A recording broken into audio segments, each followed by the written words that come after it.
Hi, I'm Bob Bullwinkle. I'm the Visual and Performing Arts Manager at the Fresno County Office of Education. My colleagues and I are lucky enough to be able to work in the Central Valley of California, across the state and across the nation, to bring the arts and arts integration to our schools and teachers. Our goal is very simple: all the arts, every day, every school, every child. So I'm happy to be here today to talk to you about a vital component in that equation. In California, we have to start thinking about the arts as an economic issue. So our hashtag today is going to be "The Arts Mean Business." But first, let me ask you a question to kind of set my talk in context. What do you think of when you think of Fresno? Now, be honest, it might be something like this, right? We're the raisin capital of the world. But if you spend any time driving up and down the 99 corridor through the center of our state, the view you have of Fresno might be a little bit different. It might look something more like this. The New York Times called us the Appalachia of the West. And if that weren't bad enough, they double punched us with the Detroit of California. Unfortunately, in Fresno County, our residents live shorter lives, have more medical issues, have less education, and are living in one of the most violent and crime-ridden areas of our state. And you think about the drought that's affecting our farmers on the west side, where unemployment rates are pushing 70%, then unfortunately you know that that's not an unfair appellation.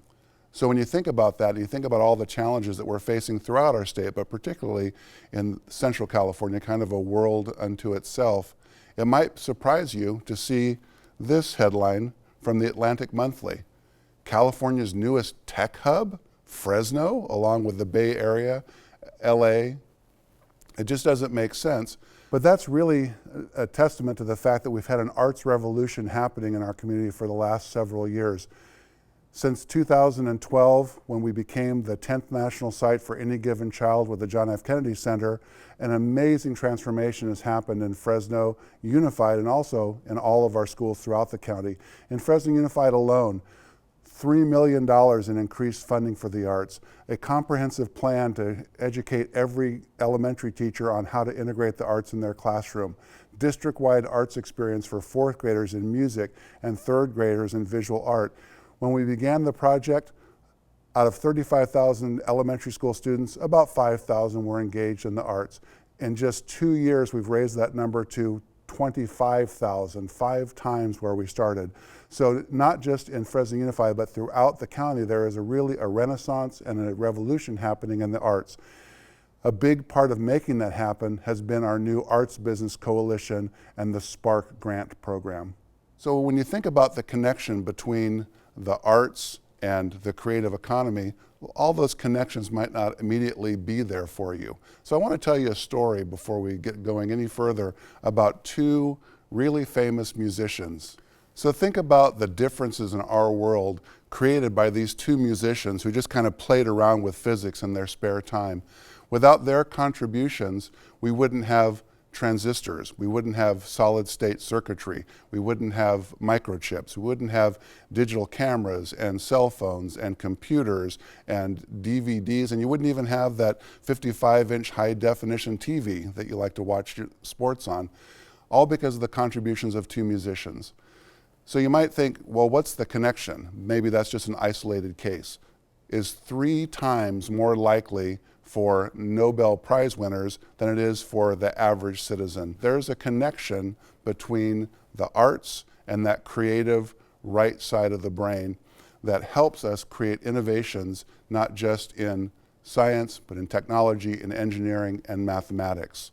So this kind of messaging to our business leaders really got their attention. And then when we threw in the facts about the economy in America and in California, their ears really perked up. So when you look across America, you see $173 billion being generated by the arts and culture segment, and that's just in our nonprofits. If you look closer at California, in our creative economy, $173 billion every year is generated. 1 in 10 jobs in the state of California come from the creative economy, and those workers generate about $13 billion in tax revenue for our state. So you can see that the arts really do mean business, and they really are a vital part of our state's economy. So if we're not educating our students in visual and performing arts, we're really doing them a disservice when we think about what kind of jobs are going to be available to them when they graduate. But of course, thinking about arts education, there are definitely those economic advantages, but we also know how good the arts are for kids in school. There are no better after-school programs than arts programs. There are no better at-risk programs than arts programs. We know that kids who are involved in the arts have higher test scores, better attendance, and a lower dropout rate.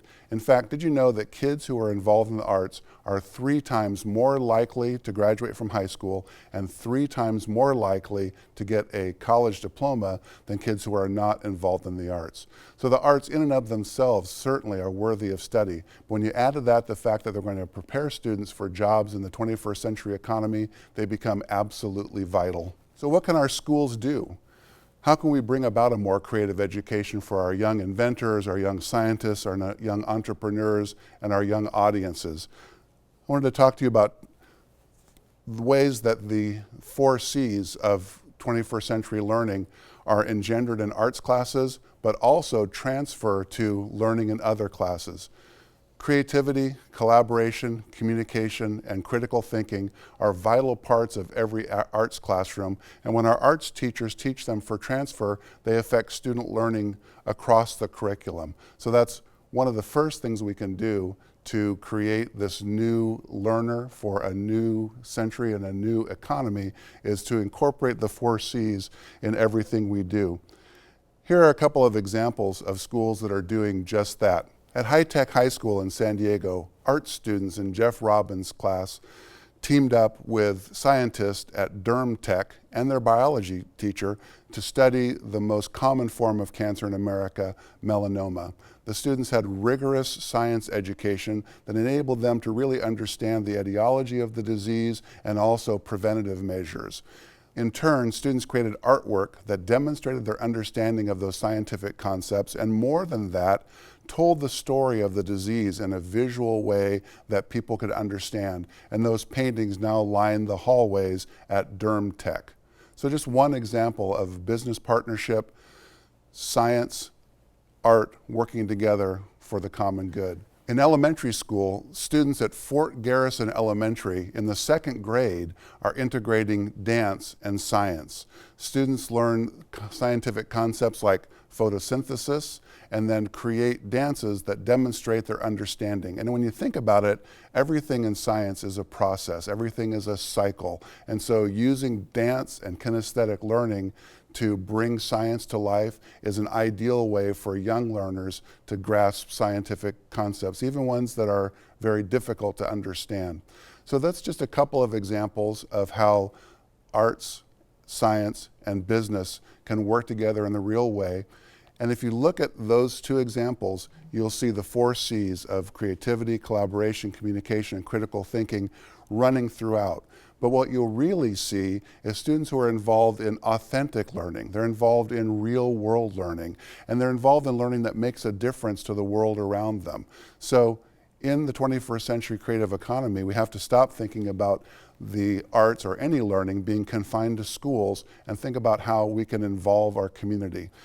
Our students want that real world connection. They want that authentic learning, and the visual and performing arts can give it to them as really no other subject can. So in Fresno, we took that message to a large group of friends in the business community and talked to them about the impact of the arts on the young people in our Central Valley and how they could make a difference in areas of our county where the arts simply didn't exist.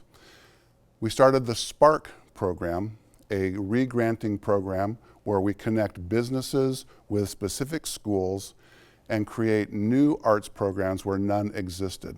With just a $10,000 grant per school, principals and teachers have been able to create monumental changes in a very short amount of time. The Spark process works like this.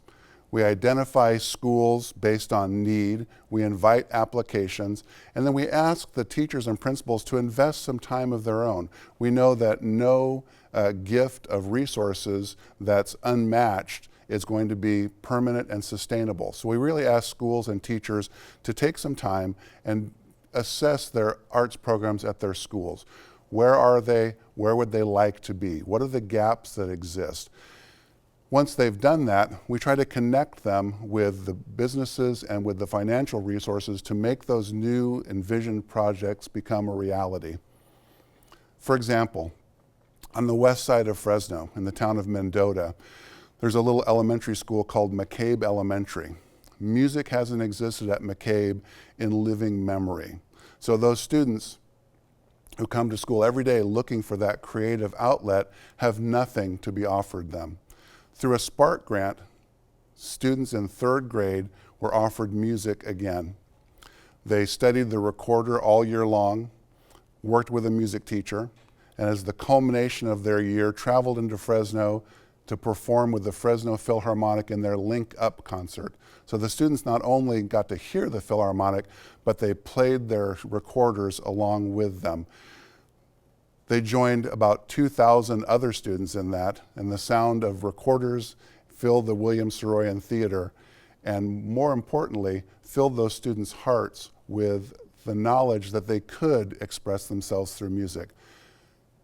This year, the principal at McCabe Elementary has hired the music teacher on her own, kept the music program going on her own. So that sustainability is inherent in our model of Spark, igniting careers for the 21st century. So we know that the arts, beginning with the arts in schools, will create the kind of culturally relevant, vibrant communities that we want to live in. We know that if we bring the arts into our schools, we're going to have more prosperous neighborhoods. We're going to have lower incarceration rates. All of that really makes our business leaders pay attention because they really care about the prosperity of the whole community. They know that a rising tide floats all the boats. So we've been very successful in Fresno in creating about $250,000 in new funding for schools through our Spark grant program. And even better, that program is sustainable because schools, once they see the difference it makes in students' lives, take ownership and continue those programs once the grant funding has ceased. So it really is a win-win-win situation.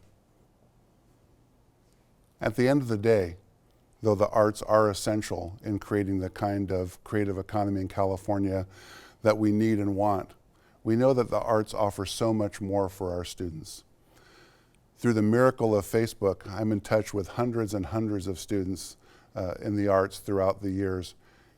And what they tell me is that now they're doctors and lawyers and architects and paleontologists and small business owners and real estate agents. But what they look to as the impetus for all of that success was their arts education in high school. So they've taken very different directions in life, but wherever they've gone, they've credited their arts education for being the starting point to their new career, their new life, to a life they wouldn't really have envisioned through any other medium. Our business leaders in Fresno have seen a clear connection between arts education and the kind of workers they want for their businesses. They've seen that the arts create problem solvers, not bubble test takers. And so they've been very enthusiastic about supporting the Arts Business Coalition. Coupled with what they've seen in the schools, a really critical component where we've taken business leaders to the schools to see the art projects that their funding is creating, and brought students to the workplace to see what kinds of careers might exist for them once they graduate from school. So that connection has been made clear, and business leaders have enthusiastically jumped on board. But when you think about the arts in kids, it's not just about preparing them for careers. It's not just about preparing them for college. The arts are what make us human. The arts are what bring students to school because they know that there they're going to have a safe place where they can experience things that will enrich and expand their worldview. When I think about my career as a teacher, and I see now hundreds and hundreds of students through the miracle of Facebook, and all of them say, whether they're now a doctor or a lawyer or a paleontologist or a biologist or a real estate owner or a small business operator, they all credit their arts experiences not just for getting them through school, not just for opening them up to the world around them, but for giving them the skills they need to be a success. So for that reason, and many others, it's really clear that the arts really do mean business.